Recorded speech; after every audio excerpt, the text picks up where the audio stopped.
I'm reading the comments on my last video talking about how in my household we have something called a yes ma'am moment.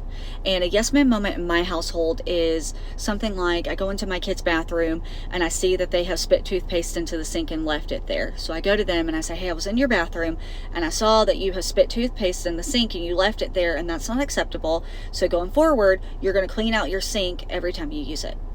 Okay? I expect my children to say, yes ma'am, and move on. Go fix it, move on, right? I don't want to know that they were late for school, they woke up late, they were rushing, they didn't do it. I don't care. I saw it, it happened, correct it, let's move on. We don't need dialogue about everything. And that translates into the workforce as well.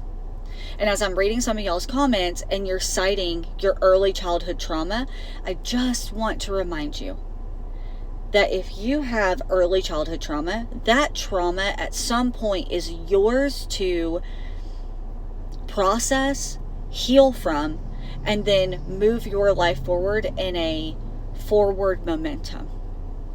Okay? You cannot allow and you cannot waller in your early childhood trauma. It cannot be a crutch that you whip out every time you don't like something that's happening. Does that make sense?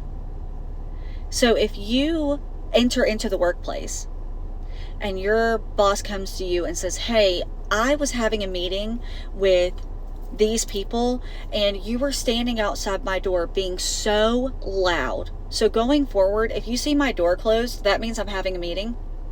Please don't stand outside of it, hollering, yelling, and, doing the most. Okay, I just need you to be a little respectful of kind of what we've got going on here. That's a yes ma'am moment. I'm so sorry. Absolutely, I can correct that. Let's move on. We don't need to have dialogue about it. You don't need to tell your employer, well, there was nowhere else to stand. I wasn't being that loud. Oh, I didn't know you were having a meeting. They don't care.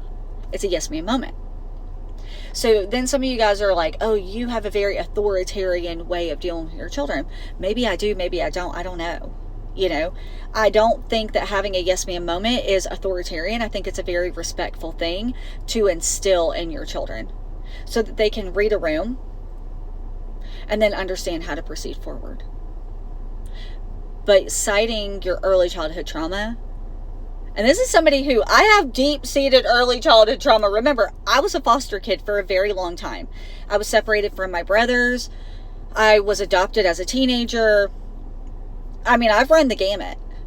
Okay, the Lord has been good to me. He has delivered me from so much. Okay, but that healing was my responsibility to do.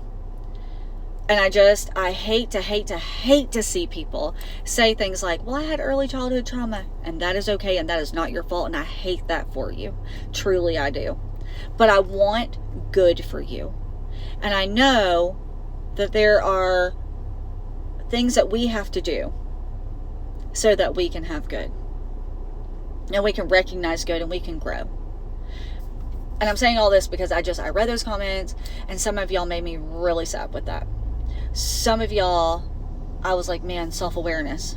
We got to have that self-awareness. We've got to know what our triggers are so that we can process them and then not have people tiptoeing around us. You know what I mean? Anyways, that's my spiel. That's all I got.